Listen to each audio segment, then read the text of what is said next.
네, 안녕하세요. 오늘은요 24번 약취유인죄에 대해서 설명을 좀 드려보려고 합니다. 이 약취유인죄 같은 경우에는 이 약취의 뜻을 정확히 알고 있고 유인의 정확한 뜻을 알고 있어야 되겠죠.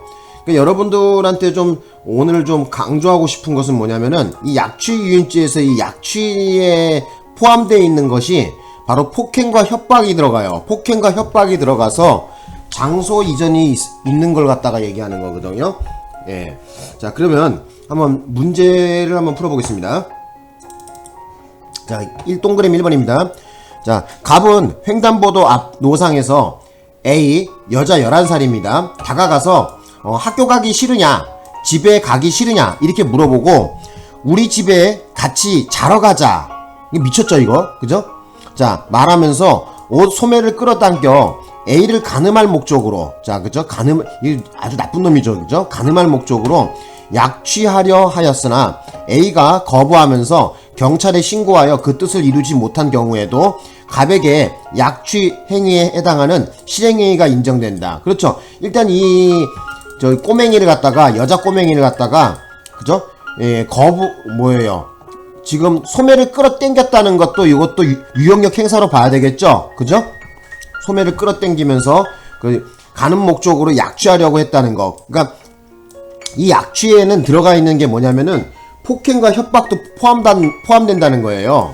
그래서 그러니까 쉽게 얘기하자면은 폭행과 협박을 갖다가 사용해 갖고 그 미성년자의 의사에 반해서 그 보호자로부터 어떤 이탈을 시키는 이런 행위를 말하는 건데 장소 이전은 필요가 없습니다. 우리 대법원에서는 그러니까 범인 자신 또는 제3자의 지휘하에 옮기기만 하면 되는 건데, 근데 이 경우에도 장소 이전을 전제로 하지 않는다 그랬으니까, 그것도 좀 같이 알아두셨으면 좋겠고, 어쨌든 실행행위가 있었던 것은 틀림이 없죠. 그죠? 이 경우에 처벌받습니다. 자, 그 다음에 2번에 보겠습니다. 2번에. 자, 2번에 보면은, 읽어볼게요. 갑과 A는 각각 한국과 프랑스에 따로 살며 이혼 소송 중인 부부로, 자, 일단 부부라 그랬어요. 그죠? 그래서 엄마하고 아빠겠죠. 그죠? 자, 근데, 자, A는 자녀 B, 자, 5살짜리예요. 꼬맹이에요.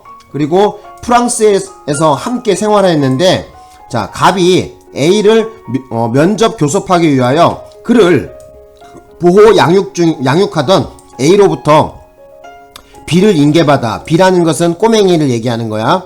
자, 국내로 데려온 후에 면접 교섭 기간이 종료하였음에도 B를 데려다 주지 아니한 채 A와 연락을 두절한 후 법원의 유아 인도 명령 등에도 불응하였다면 갑의 행위는 미성년자 약취유인죄의 약취행위에 해당한다 이렇게 나와있죠. 그래서 엄마 아빠 설사, 그러니까 뭐 예를 들어 갖고 아빠는 한국에 있고 여자는 예펜네는 뭐 프랑스에 있나 보죠. 그래서 아빠가 딸내미를 보고 싶어 갖고, 그죠? 딸내미가 보고 싶어 갖고 면접 교섭권을 요구해 갖고 국내로 데리고 왔단 말이에요. 그런데 지금 어떻게 했어? B를 그 면접 교섭 기간이 끝났음에도 꼬맹이를 엄마한테 데려다 주지 않은 거죠. 자, 이 경우에 비록 아버지도 친권자이기는 하나 지금 이혼 소송 중이라 그랬으니까 아직은 부부관계가 존속 중인 거죠. 그렇다고 하더라도 어떻게 되는 거야? 이 친권자라 하더라도 미성년자 약취유인죄의 약취행위에 해당한다고 우리 대법원은 판시했습니다. 맞는 얘기입니다. 요 판례 시험 잘 나옵니다. 요거 알아두셔야 됩니다. 그래서 한국하고 프랑스에, 그죠? 마누라 두고, 그러니까 자기는 한국에 있고 예펜네는 프랑스에 있는데, 그래서 그 자녀 꼬맹이의 애기가 보고 싶어갖고 그 면접 교섭권을 신청해서 꼬맹이를 데리고 한국에 데리고 왔는데, 그리고 나갖고 이 엄마한테 그 기간이 끝났는데도 데려다 주지 않게 되면은 비록 그 아버지가 친권자라고 하더라도 이 갑의 행위는 미성년자 약취죄의 약취행위에 해당한다고 판시했습니다. 알아두셨으면 합니다. 아니, 그러길래 이게 왜 이혼이고 뭐고 이런 거 다 애들한테 이거 죄 짓는 거예요. 이거 왜 이런 짓 해. 그죠? 자, 또 봅시다. 이제 3번이 답인데 3번이 틀렸어요. 일단 3번 답 체크 한번 제가 해볼게요. 답 체크하고 자, 보겠습니다. 미성년자 유인죄란 유인한 거야. 미성년자 유인죄란 기망 또는 유혹을 수단으로 하여 미성년자를 꿰어 그 하자에 있는 의사에 따라서, 일단 정상적인 의사가 아니라 하자에 있는 의사겠죠. 그죠? 예를 들면은 뭐 아저씨 따라가면은 뭐 또 큰 돈 벌게 해주겠다, 아니면은 맛있는 거 사주겠다, 뭐 이런 식으로 뭐 꼬셨겠죠. 그리고 아직 미성년자라는 것은 정신적으로 성숙성이 좀 떨어지죠. 그래서 우리 법에서는 이러한 미성년자를 갖다가 유혹해서 그죠, 다른데 옮기게, 그 뭐라 그러죠? 그 보호자의 범위에서 이탈하게 되면은 미성년자 유인죄가 된다, 그런 거거든요. 자, 보겠습니다. 미성년자를 자유로운 생활관계 또는 보호관계로부터 이탈하게 하여 자기 또는 제3자의 사실적 지배하에 옮기는 행위로, 여기까지는 아무 문제가 없습니다. 그죠? 자, 뒤에 내용 볼게요.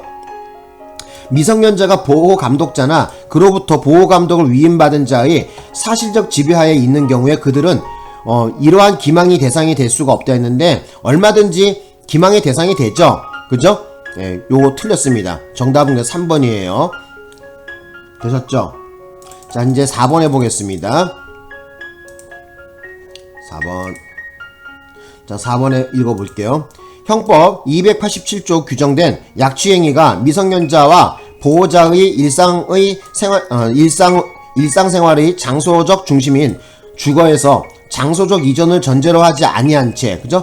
장소적 이전이 필요가 없다 그랬었죠? 그죠? 우리 대법원에서는 폭행 또는 협박이 이루어진 경우에는 그로 인하여 미성년자와 부모의 보호관계가 제한 혹은 박탈되는 모든 경우에 미성년자 약취유인죄가 성립한 것으로 볼 수 없다 이랬습니다. 맞는 얘기입니다, 이거.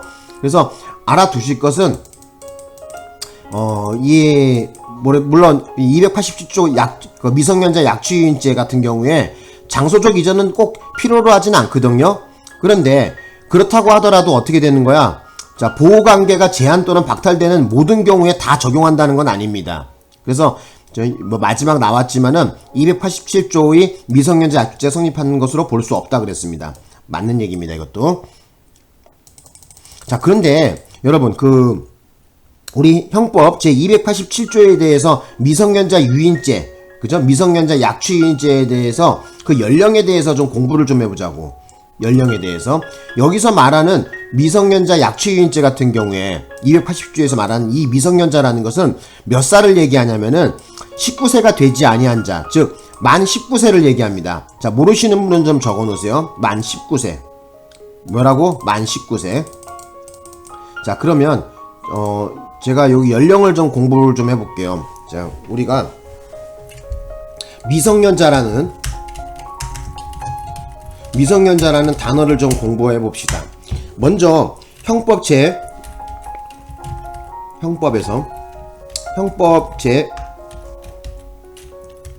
287조 형법 제 287조에서 말하는 미성년자 약취유인죄.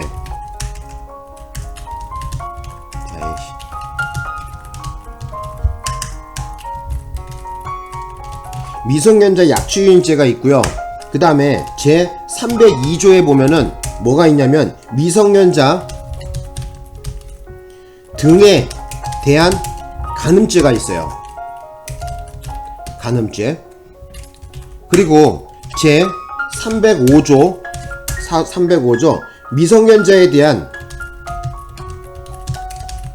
미성년자에 대한 간음추행죄가 있어요.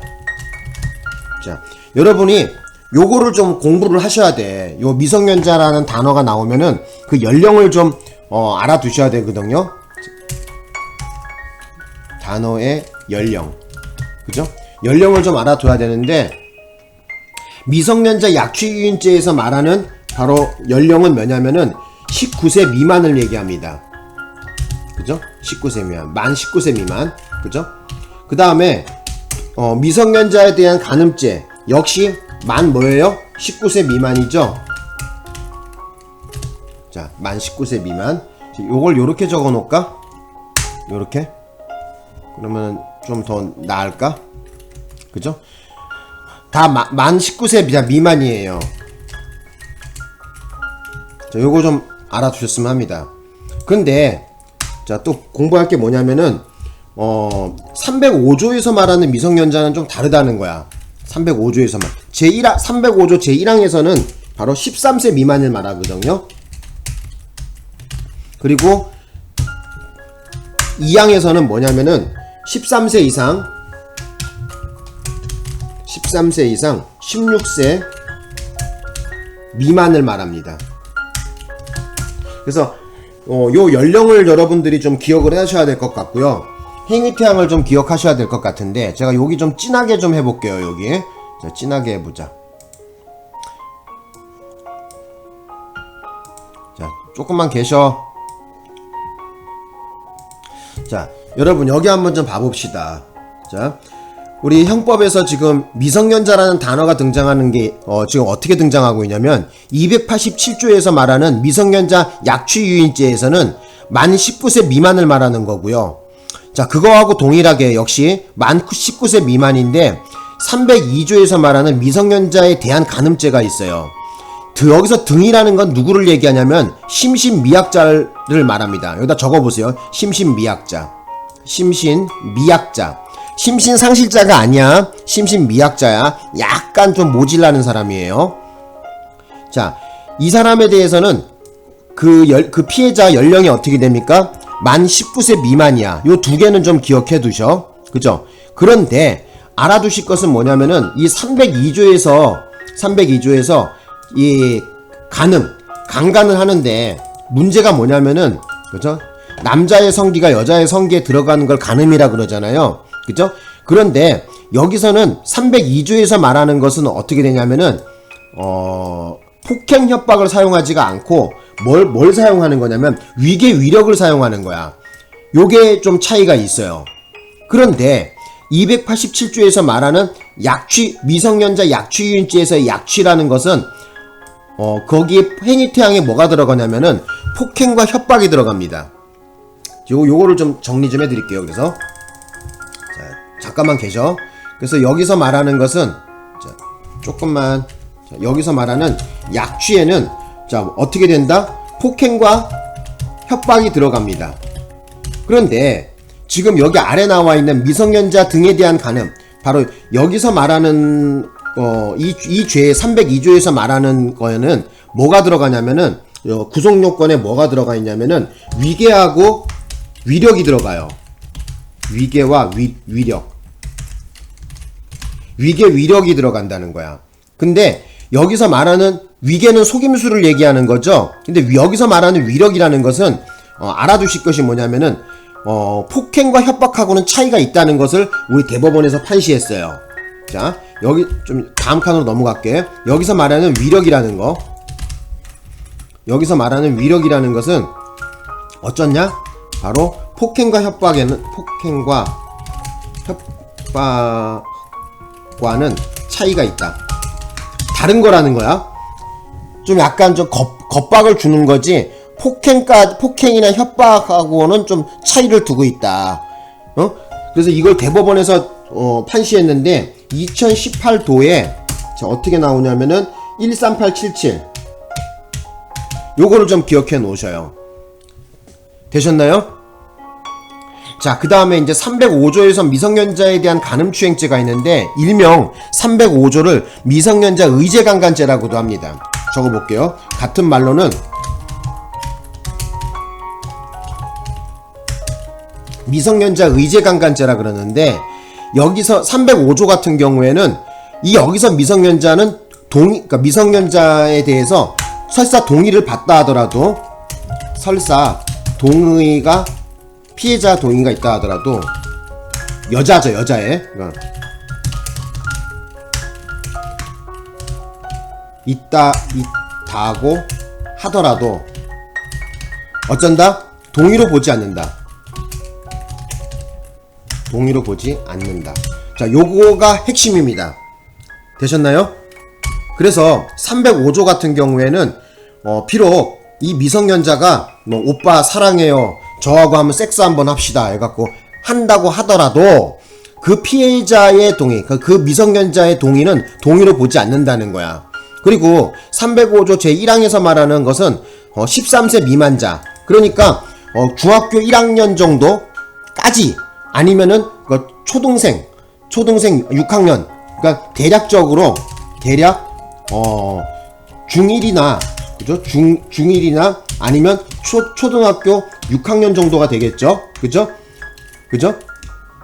요 정도까지의 연령. 요 정도까지의 연령을 말하는 거예요. 그리고 예전에 제가 공부할 때만 하더라도 305조는 제 1항밖에 없었어요. 1항밖에 없었는데 이게 2020년 5월 19일 날 제 2항이 생기게 됩니다. 자, 2020년 언제? 5월 19일 날 바로 제 2항이 신설이 돼요. 자, 요걸 좀 알아두셨으면 합니다. 요 조항이 생기게 되는데 13세 이상 16세 미만자, 즉 대충적으로 대략 얘네들이 몇 살이냐면은 대략 조금만 계셔봐. 대략 중학교 1학년 또는 중2 정도 되는 요런 요 정도의 연령대예요. 대략 요 정도 연령대 애들이 사고를 많이 치더라고. 사고를 어떤 사고를 치냐면 특히 남학생도 남학생이지만은 우리 중2병이라고도 그러고 막 그러잖아요. 중학교 2학년 정도 되면은 이제 막 성인과 그러니까 어린이의 그 단계, 즉 청소년 단계를 막 이제 진입했던 요런 연령인데 성적인 관념이라든지 이것이 제대로 박히지 않은 애들이거든요. 그래서 당시에 2020년 5월 19일 날 이 조항을 신설하게 되는데 이게 왜 신설했냐면은 얘네들이 이상한 짓을 많이 한다는 거야. 중1이나 중2 얘네들이 온갖 성인이 하는 나쁜 짓은 다 골라가면서 하고 뭐 이랬거든요. 그래서 어떤 의미냐면은 그러니까 초등학생은 아니고 중학교 한 1학년 2학년 되다 보니까 뭐라 그래야 돼요. 조금 자기도 좀 어른이 됐다는 이런 생각 같은 게 들겠죠. 그러다 보니까 이 중학교 1학년 2학년 이 여자애들이 뭐라 그래야 돼요. 뭐 아저씨들이나 아니면은 성인에게 접근해 갖고 우리가 스폰서 뭐 섹스라고 해야 되나요? 뭐 그런 거 비슷하게 일을 저지르고 댕겼어요. 얘네들이. 그래서 사회적으로 문제가 되게 컸거든요. 그래서 이 조항을 갖다가 2020년도에 신설하게 됩니다. 그래서 요 연령 애들이 당시에 문제를 많이 일으켰죠. 그래서 그거 좀 같이 알아두셨으면 합니다. 그래서 오늘 좀 다시 한번 여기 연령에 대해서 좀 공부를 하겠는데 보겠습니다. 형법 제287조 미성년자 약취유인죄에 있어서 미성년자라는 것은 그 연령이 만 19세 미만자를 말하는 거고요. 그리고 302조에서 말하는 미성년자 등에 대한 관음. 자, 여기서 등이라는 것은 심신미약자를 말합니다. 그래서 미성년자와 심신미약자를 얘기하는 거고, 여기서 말하는 미성년자는 만 19세 미만. 그죠? 그리고 알아두실 것은 뭐냐면은 287조와 302조의 차이점에 대해서 말씀을 좀 드려보면은 연령은 지금 동일해요. 피해자의 연령은. 하지만 이 조항에서 생각해 봐야 되는 게 뭐냐면은 이 약취행위라는 것은 뭐냐면은 그 행위태양의 수단에 있어서 폭행과 협박이 들어가요. 하지만 302조에서는 폭행 협박이 아니라 위계 위력이라는 것을 구성요건에 언급하고 있습니다. 그래서 여기서 말하는 위계는 남을 속여먹는 걸 얘기하잖아요. 그죠? 남을 속이는 걸 갖다 위계라 그러잖아. 그죠? 기망하고. 근데 위력이라는 것은 뭐냐면은 폭행이나 협박의 단계까지는 이르지 못한 거예요. 약간 좀 겁박을 주는데 폭행이나 협박하고는 좀 차이가 있다는 거야. 예? 그래서 경중의 차이를 보면은 예를 들어서 폭행과 협박이 만약에 10이라고 한다면은 여기서 말하는 위력이라는 것은 한 2나 3 정도의 어떤 겁박을 말하는 거예요. 되셨나요? 그래서 우리 대법원에서는 2018도에 138778내에서 뭐라 그랬냐면은 302조에서 말하는 위력은 폭행과 협박과는 차이가 있다고 판시한 바가 있어요. 요 시험에 나옵니다. 알아두셔야 돼요. 그래서 여기서 말하는 위력하고, 그죠? 위력이라는 것은 폭행과 협박하고는 차이가 있다. 좀 다르다는 거예요. 그래서 좀 여러분들 이해를 돕게 설명을 드리자면은 폭행과 협박이 만약에 10이라고 한다면은 위계 위력은 위력이라는 것은 한 2나 3 정도의 어떤 겁박을 얘기하는 거예요. 되셨나요? 그래서 그러니까 어느 정도 겁박인데 폭행과 협박까지는 이르지 못하고 비스무리한데 좀 약하다 이렇게 보시면 돼요. 그렇더라도 어떻게 된다? 죄가 된다는 얘기죠. 자, 305조에 대한 얘기를 좀 해볼게요. 305조는 자, 우리가 다른 말로는 미성년자 의제강간죄라고도 합니다. 305조를. 자, 그런데 형법 조문상의 제목은 어떻게 달려있냐면 미성년자에 대한 간음추행죄라고 나와 있어요. 그리고 305조에서 핵심 사항이 뭐냐면은 설사 피해자가, 그러니까 그 여자애가, 그 미성년 여자애가 동의한다고 하더라도, 합의하에 섹스했다 하더라도, 동의하에 섹스를 한다고 하더라도 그 동의를 동의로 보지 않는다는 거예요. 그래서 그 연령을 보면은 305조 제1항에서는 13세 미만, 그죠? 13세가 되지 아니한 자, 그러니까 12세까지를 얘기하고, 그죠? 12세까지를 얘기하는 거야. 생일이 아직 13세가 되지 아니한 자를 얘기하는 겁니다. 그리고 그 제2항은 뭐냐면은 13세 이상, 그러니까 1항에는 해당 사항이 없어. 13세 이상 16세 미만, 그러니까 13세, 14세, 15세, 그리고 16세는 되지 않았어. 요 연령에 해당하는 피해자를 갖다가 섹스하게 되면, 간음하게 되면 어떻게 된다? 바로 미성년자 의제강간죄 제2항에 적용을 받습니다. 그래서 2020년 5월 19일 날 신설됐다는 거예요. 대략 중학교 1학년에서 2학년 정도의 연령이다. 그래서 여러분들이 좀 아셔야 돼요. 그래서 당시에 이 중학교 1학년, 2학년짜리 요런 애들이 문제를 많이 일으켰단 말이야. 그래서 사회적 문제가 컸기 때문에 2020년도 5월 19일에 신설을 했는데 지금이 2026년이죠. 요 조항을 만든 지 한 6년 정도 됐죠. 지금 6, 7년 정도 됐죠. 그죠? 옛날 공부하신 분들은 요 조항을 제대로 이해하고 있어야 될 것 같아요. 예. 지금 연령으로 보면 대충 지금 나이가 40대 후반 50대 정도 되신 분들은 형법을 공부하신다고 한다면은 305조 제2항에 대해서 제대로 알고 계셔야 된다는 거예요. 예. 옛날 공부한 사람들이니까, 옛날에 경찰에 들어왔으니까 알고 있어야 되겠지. 자, 요 정도 하면 여러분 됐죠? 그죠? 예. 그래서 좀 연령을 좀 기억을 하셨으면 합니다. 자, 어쨌든 오늘 이래서 24번에 대한 설명을 마치겠습니다. 고맙습니다.